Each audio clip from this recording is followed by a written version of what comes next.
जो महापुराण की कथा करती है, जिस दिन आपका हृदय, जिस दिन आपका दिल बहुत ज्यादा भर जाए, हृदय बहुत भर जाए, दिल बहुत भर जाए, उस हृदय को अगर अंदर से ऐसा लग रहा है कि मैं बहुत भर चुका हूँ, बहुत दुखी हो चुका हूँ, बहुत कष्टमय जीवन हो चुका है, बहुत संघर्षमय जीवन हो चुका है, बहुत कष्टमय जीवन जी रहा हूँ, जिस दिन तुम्हें ऐसा महसूस होने लगे कि मैं बहुत अंदर से भर गया हूँ, बहुत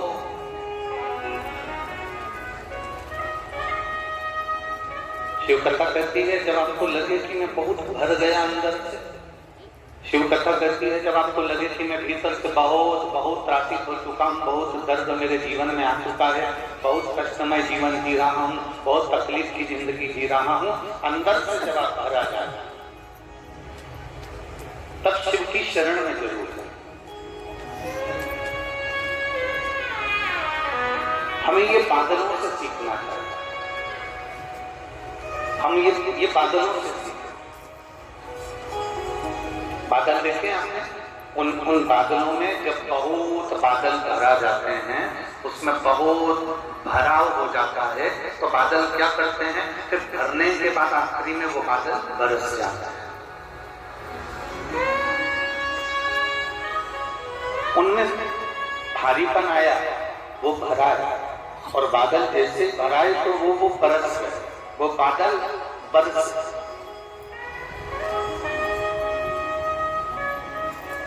जहां बादल में भराव आया तो वो बरस जाते हैं।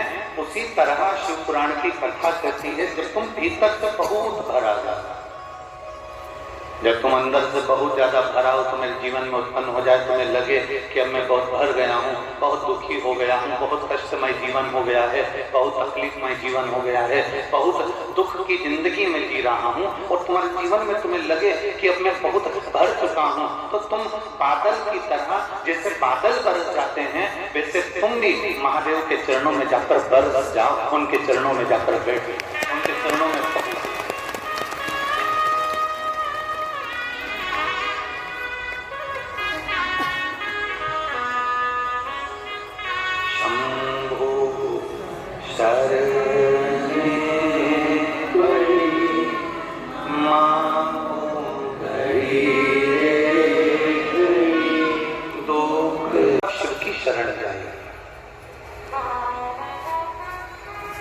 भगवान शंकर की शरण है।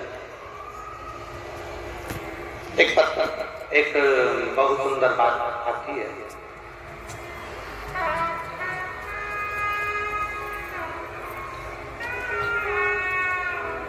शिव का भक्त कैसा होगा।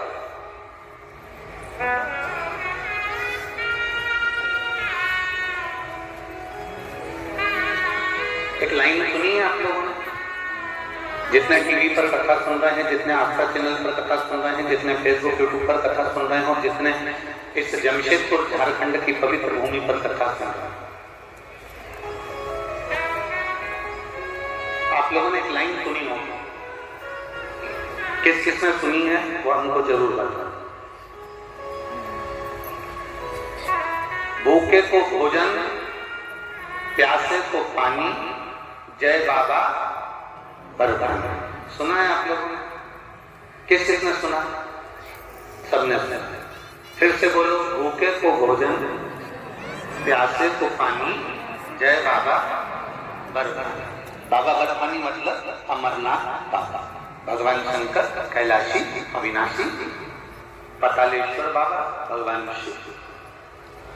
फिर से बोलो एक बार, भूखे को भोजन, प्यासे को पानी, जय बाबा। शिव भक्त कैसा होता है? केवल लिखने वाले ने इतना लिख दिया कि भूखे को भोजन, प्यासे को पानी, जय बाबा बर्फानी, इसका मतलब क्या? शिव भक्त की पहचान क्या होती है? सिर पे त्रिपुंड लगाया, शिव भक्त कहलाएगा। जम के बोलो जरा। गले में रुद्राक्ष की माला पहन ली, शिव भक्त कहलाएगा। अभी एक बीच में एक आप लोगों ने सुना होगा, टीवी पर आया था कि एक लड़के ने, एक दूसरा धर्म का लड़का था, उसने एक लड़की को फंसा लिया और उसके टुकड़े टुकड़े कर दिए। वो माला भाई की पहना था, उसके हाथ में रुद्राक्ष की माला बनी। धर्म बदल लिया था, और दूसरे धर्म का था, उसने माला भी पहन ली, उसने तिलक भी लगा लिया, पर उसने एक बेटी के साथ में गलत किया और उसके टुकड़े टुकड़े कर दिया। आप जरा बहुत सावधानी से समझने की कथा है कपालेश्वर शिव महापुराण की, बहुत सावधानी से समझना है, बहुत ध्यान लगा कर समझना है। त्रिकोण लगा लोगे, तिलक लगा लोगे, तो क्या उससे तुम शिव जी के भक्त बन सकते हो? जम के बोलो तो झारखंड वाले नहीं। गले में रुद्राक्ष या तुलसी की माला पहन लोगे तो शिव जी के भक्त बन सकते हो क्या? नहीं। कोई दूसरे कलर के कपड़े पहन लोगे, या कोई ने कह दिया कि ओम लिखा पहनो, शिव लिखा पहनो, राम लिखा पहनो, कृष्ण लिखा पहनो, तो क्या शिव जी के भक्त बन जाओगे? सिर पर जो त्रिपुंड है, जो चंदन है, वो पसीने में बह सकता है, मुंह धोने पर मिट सकता है। गले में जो रुद्राक्ष की माला है, तुलसी की माला है, वो टूटकर गिर सकता है। जिन कपड़ों को हम धारण करे हुए हैं, वो कपड़े भी हमारे फटकर गिर सकते हैं, बेकार होकर फीका सकते हैं। केवल चंदन का तिलक लगाने से, मस्तक पर तिलक लगाने से, रुद्राक्ष की माला पहन लेने से, या तुलसी की माला पहन लेने से, या कपड़ा चेंज कर लेने से कोई शिव का भक्त नहीं बनता। शिव का भक्त कैसे बनता है? तो इस पद में लिखा हुआ है, भूखे को भोजन, प्यासे को पानी, जय बाबा बरसानी। आपके मस्तक पर भले तिलक ना हो, आपके गले में भले माला ना हो, पर आपके अंदर दूसरे के प्रति दया का भाव है, तो आप शंकर के भक्त हो, ये निश्चित है। आप किसी भूखे को भोजन करा रहे हैं, आप किसी प्यासे को पानी पिला रहे हैं, आप किसी के दवाई का खर्चा उठा रहे हैं, किसी को रोग हो गया उसकी बीमारी का खर्चा उठा लिया, किसी को पढ़ना है और उसको बहुत आगे बढ़ना है, उसके पास एजुकेशन का धन नहीं है, पढ़ने का पैसा नहीं है, आपने किसी बच्चे को पढ़ा दिया, तो ये आपने जो सत्कर्म करा है, ये शंकर के भक्त की निशानी है।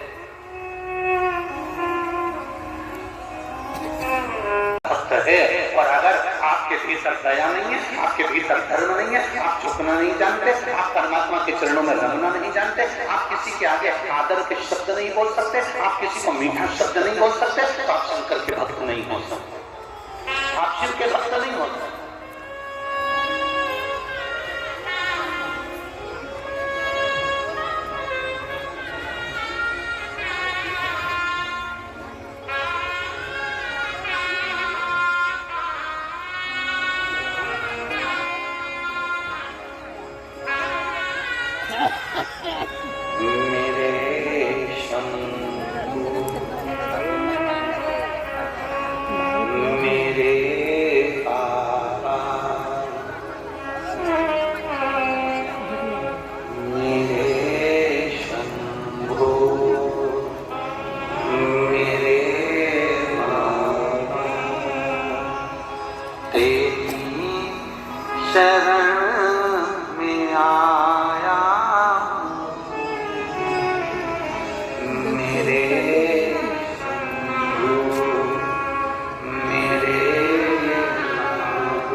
यहाँ इतनी सारी माताएं बैठी हैं, यहाँ मेरी इतनी सारी जीजियां बैठी हैं, और यहाँ मेरे इतने सारे जीजा हम बैठे हैं। यहाँ आने से पहले ये रंजीता वर्मा जी ने आपसे कहा था कि सफेद कलर के कपड़े पहन कर आना, कि नीले कलर के पहन कर आना, कि लाल कलर के पहन कर आना, कि कत्थई कलर के पहन के आना? जम के बोले जाए, किसी ने बोला था? नहीं। सीहोर वाले महाराज ने तुमको वहां से पर्चा लिखकर भेजा था क्या? रंजीता वर्मा जी से पूछना कि सीहोर से कोई पर्चा लिखकर दिया था कि रविवार को तुम्हें ये कपड़ा पहनना पड़ेगा, बुधवार को ये कपड़ा पहनना पड़ेगा, मंगलवार को ये कपड़ा पहनना पड़ेगा, 5 दिन की कथा, उसमें 5 ड्रेस कोड होगा।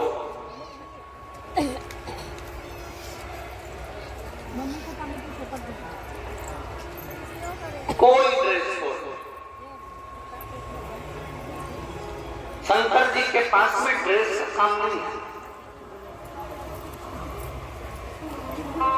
शमशान में भी जाते हैं तो एक से बढ़कर एक कपड़े पहना कर ले जाते हैं, पर आखिरी में जाकर वो भी उतार दिए जाते हैं। शिव जी के पास में ड्रेस का काम नहीं है। कितने भी सुंदर कपड़े तुम्हारे पास में हो, कितने भी अच्छे कपड़े तुम्हारे पास में हो, एक बार कैलाश पर्वत पर जाकर देखना, तुम जो कपड़े घर में पहनते हो, उससे बढ़कर एक साड़ी, इससे बढ़कर एक शॉल, इससे बढ़कर एक सुंदर कपड़े, वो कैलाश पर चल जाएंगे कि तुम्हारे कपड़े? कैलाश पर वो कपड़े नहीं चलेंगे। तुम्हें ठंड के कपड़े पहनना पड़ेंगे, गर्म कपड़े पहनना पड़ेंगे। उसमें तुम्हें सुंदरता नहीं देखना, उसमें तुम्हें ये देखना कि मेरे शरीर में ठंड ना लगे, मेरे को ठंड ना आए, मुझे ठंड ना लगे, उसमें तुम्हें ये देखना पड़ेगा। मेरे शरीर में ठंड ना लगे, तुम्हें वो देखना पड़ेगा। शिव को तुम्हारे वस्त्र से मतलब नहीं, शिव को तुम्हारे आभूषण से भी मतलब नहीं। और बहुत सुंदर बात रही,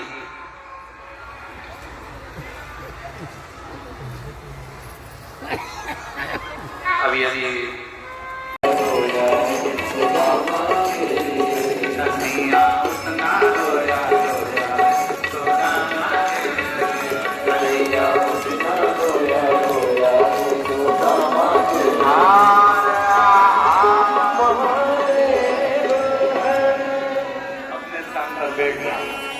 हमने पहले कहा था खड़े हो तो धरती भर शर्म न आई, और हम अपने आप में डूब के मरने की सोच।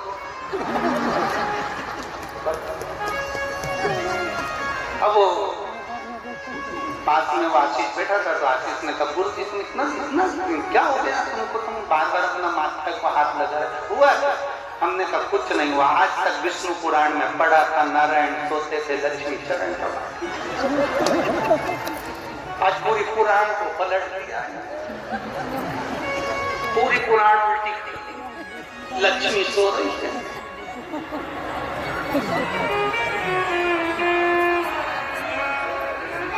आवाज बहुत तेज आ रही है, तेज तुम्हारी भी हो। अब हम बैठे थे इधर, तो हमने इशारे में, उस पति ने हमको देखा था, हमने भी इशारे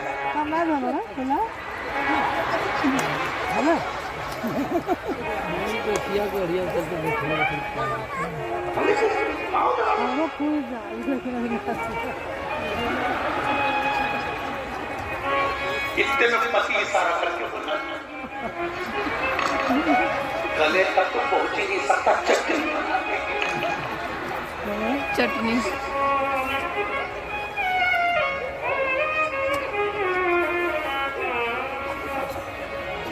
अरे भाई, हम माता पार्वती जी की सेवा क्यों करते हैं? हम नवरात्रि में दुर्गा जी का अनुष्ठान क्यों करते हैं? हम नवरात्रि में दुर्गा जी की पूजन क्यों करते हैं? क्योंकि माता, आप देखना, लक्ष्मी जी का कोई व्रत नहीं, ब्रह्माणी का कोई व्रत नहीं, इंद्राणी का कोई व्रत नहीं, किसी भी देवता की पत्नी का कोई व्रत नहीं, रिद्धि सिद्धि का कोई व्रत नहीं, कार्तिकेय की धर्म पत्नी का भी कोई व्रत नहीं, केवल एक का व्रत पूरी दुनिया करती है, और वो है देवी जी का व्रत, दुर्गा का पूजन, छठ का पूजन, देवी का पूजन, नवरात्रि का पूजन, तीज का पूजन, चतुर्थी का पूजन, ये माता पार्वती का पूजन है। माता पार्वती के व्रत है, किसी देवी के व्रत नहीं है, केवल एक पार्वती। क्योंकि लक्ष्मी जी ने भगवान विष्णु को श्राप दिया था कि तुम मेरे पर हंसो, तुम्हें घोड़े का मुंह लगेगा, तो भगवान नारायण हयग्रीव अवतार हुआ। ब्रह्माणी ने ब्रह्मा को श्राप दिया था, ब्रह्मा जी तुमने मेरी अनुपस्थिति में गायत्री को बिठाया है, मैं तुम्हें श्राप देती हूँ, पूरे पृथ्वी पर तुम्हारे कहीं मंदिर नहीं होंगे, केवल पुष्कर जी होगा।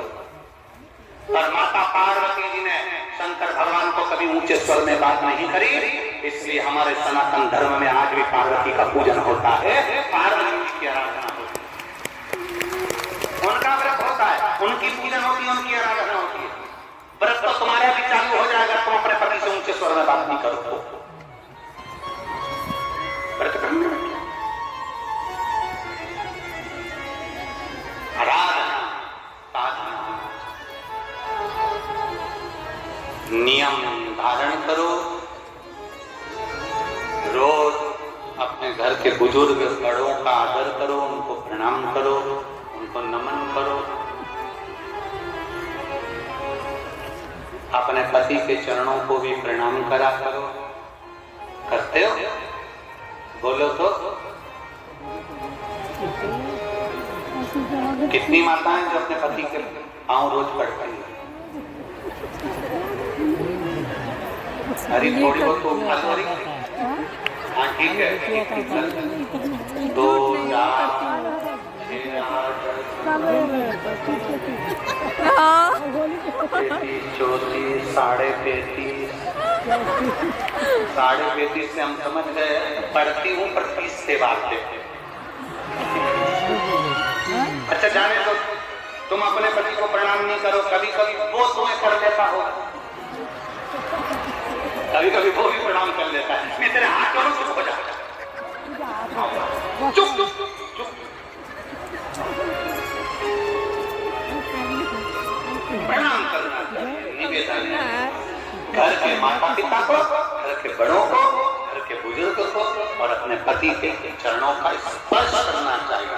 यहाँ तक हमारा सनातन धर्म कहता है कि किसी पुरुष दूसरे पुरुष के पांव को हाथ भी नहीं लगाना चाहिए। अपने माता पिता, सास ससुर और अपने पति के चरण का स्पर्श करना चाहिए। कोई कितना बड़ा भी महात्मा आ जाए, गुरु आ जाए, चरण हम भी नहीं छुआते। हम तो कभी नारी से, स्त्री से, कन्या से, बेटी से कभी चरण नहीं छुआते, क्योंकि हम आपको जीजी बोलते हैं। जीजियों से क्या पाँव पड़ना, बहन बेटियों से क्या चरण छुआ, हम कभी नहीं।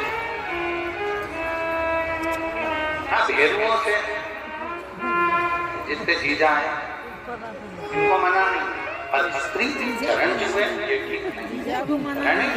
कोई कितना ही महान अपने पति के चरण, माता पिता के चरण, और किसी संत साधु गुरुजन को प्रणाम करना है तो दूर से करो, सुना नहीं। पार्वती जी का मंगल विवाह शिव जी के साथ हो रहा है, पार्वती जी दुल्हन बन गई, शिव जी दूल्हा बन। मंगल विवाह भावर जैसे